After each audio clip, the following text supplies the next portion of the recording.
Faith had always been a bright, determined young woman. Growing up in a small village, she knew what hardship looked like. Her family wasn't well off. After her father's death, her mother had struggled to provide for Faith and her younger siblings. Faith was the first in her family to go to university, and her success was a source of pride for everyone, especially her mother. Graduation day had been a joyful one, but it wasn't long before the real world came knocking. Faith understood that her family depended on her now. With her younger siblings still in school, the responsibility of helping her mother and siblings weighed heavily on her shoulders. She needed a good job to lift her family out of poverty, and so she prayed and worked hard, sending out countless applications to various companies. One sunny morning, everything changed. Faith received an offer from Global Tech, a prestigious multinational company. The job came with a fantastic salary and benefits, the kind of opportunity that most people only dream about. Faith couldn't believe it. Her hard work had finally paid off. She ran to her mother's room, barely able to contain her excitement. "Mama, I got the job!" she exclaimed, hugging her mother tightly. "We don't have to worry anymore. I can help pay for my siblings' education. We're going to be okay." Her mother smiled through tears of joy. "My child, God has been good to us. You've made me so proud. Your father would have been proud of you too." Later that day, Faith couldn't wait to share the news with her fiancé, Peter. Peter had been her boyfriend throughout university, and they were engaged to be married. She loved him deeply and believed they would build a beautiful future together. When she told him about the job offer, she expected him to be thrilled, but his reaction wasn't what she imagined. "Peter, you won't believe it. Global Tech offered me the job. It's everything we've been praying for," she said excitedly. Peter looked at her. His expression clouded. "That's great, Faith, but I don't think you should take it." Her smile faded. "What? Why not?" Peter sighed and ran a hand through his hair, clearly uncomfortable. "Look, I'm happy for you, but if you take this job, you'll be earning more than me. How do you expect me to feel about that? I'm supposed to be the man in this relationship, the provider." Faith was taken aback.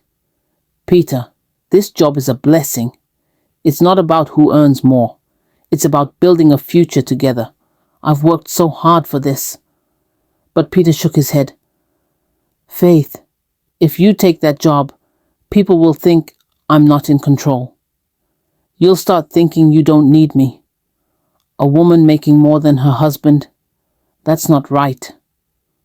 Faith's heart sank. She couldn't believe what she was hearing. "Peter, you're asking me to give up my dream job because of what people might think. My family depends on me. My siblings need me to help them get through school. I can't just walk away from this opportunity." Peter's tone was firm. "If you love me, you'll reject the offer. I don't want to marry a woman who doesn't respect me as a man." Faith felt tears sting her eyes, but she refused to cry. "I do love you, Peter, but this job is important to me. I've come too far to throw it all away." That night, Faith couldn't sleep. She tossed and turned, thinking about Peter's words. Could she really give up her dreams for him? The thought of turning down the job filled her with dread. Her family needed her. But on the other hand, she loved Peter. They had plans to get married and start a life together. She was torn between her love for him and her responsibility to her family. The next day, Faith met up with her best friends, Amaka and Lillian, to talk about her situation. They had been close since their university days, and Faith knew she could trust them for advice. As they sat in a cozy cafe, she poured her heart out to them. "Peter doesn't want me to take the job," Faith said, her voice heavy with emotion. "He says he can't be with a woman who earns more than him. He thinks I won't respect him." Amaka, always the outspoken one, was the first to react. What? That's ridiculous, Faith. He should be proud of you, not threatened by your success. You worked so hard to get where you are. Lillian, the more cautious of the two, nodded, but added, I can understand how Peter might feel insecure. It's hard for some men to handle when their partner is more successful, but that doesn't mean you should give up your dream. Faith sighed, her head in her hands. I love him, but this job is everything I've worked for. I come from a poor family. My siblings are counting on me to help them through school. How can I walk away from that? Amaka leaned forward. Faith, listen to me. This is your life. You can't let anyone hold you back from achieving your goals. If Peter truly loves you, he'll support you, no matter how much money you make. If he can't handle that, then maybe he's not the right one for you. Lillian nodded in agreement. You deserve someone who will lift you up, not hold you down. Faith felt torn. Amaka and Lillian were right, but the thought of losing Peter was painful. He had been a huge part of her life for so long. That evening, as she sat alone in her apartment, she thought about her family. Her mother's tired face, her younger siblings' hopeful eyes. They had sacrificed so much for her education, and now she had the chance to repay them. Could she really throw it all away because of Peter's insecurities? The next day, Faith decided to have a heart-to-heart with Peter. She loved him, but she couldn't ignore the importance of this job. They met at a quiet park, where she sat Peter down and explained everything. Peter, I love you, but I can't turn down this job, Faith said, her voice steady. My family depends on me. This job isn't just about money. It's about giving my siblings the chance to have a better life. Peter looked away, unable to meet her eyes. I understand, but I can't be with someone who makes me feel like less of a man. Faith's heart ached, but she knew what she had to do. Then maybe we're not meant to be, she said softly. Peter didn't argue. He simply nodded, stood up, and walked away, leaving Faith sitting on the bench, tears streaming down her face. It was over. Faith threw herself into her new job at Global Tech. It wasn't easy at first, but she found fulfillment in her work. She was able to send money home to help her family, and her siblings were finally able to focus on their studies without the burden of financial worries. Faith's success grew, and she earned the respect of her colleagues. But still, there was an emptiness inside her. She missed Peter, but deep down, she knew she had made the right choice. Months passed, and Faith attended a business networking event hosted by her company. As she mingled with other professionals, she met John.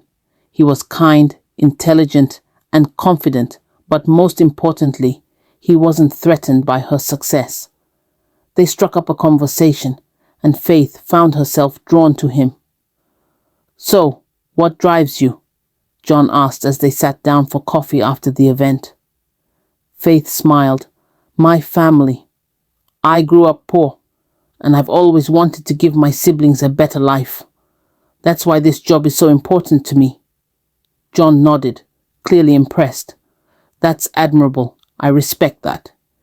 It's not easy to balance family responsibilities and a demanding career.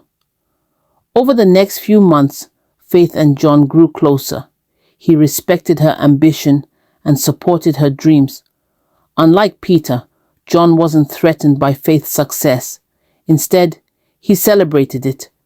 Faith found herself falling for him, but this time, there was no doubt in her mind that she had found someone who valued her for who she was, not for how much money she made. One evening, as they walked hand in hand, John turned to Faith and said, You're incredible, Faith. I'm so proud of everything you've accomplished. I want to be with you, not because of what you do, but because of who you are. Tears filled Faith's eyes. After everything she had been through, She had finally found someone who saw her worth, someone who didn't see her success as a threat, but as a strength. A year later, Faith and John were married in a beautiful ceremony. Her mother, siblings, and friends all celebrated with her, proud of the woman she had become. As they danced at their wedding reception, John whispered in her ear, "I'm so happy I found you, Faith. You're everything I could ever want." Faith smiled, knowing that she had made the right choice. She had chosen herself, her dreams, and her family, and in the process, she had found the love she deserved. And so, Faith's journey came full circle. She had faced difficult choices, but in the end, she stayed true to herself. Through it all, she learned that real love doesn't ask you to sacrifice who you are. It celebrates you for it.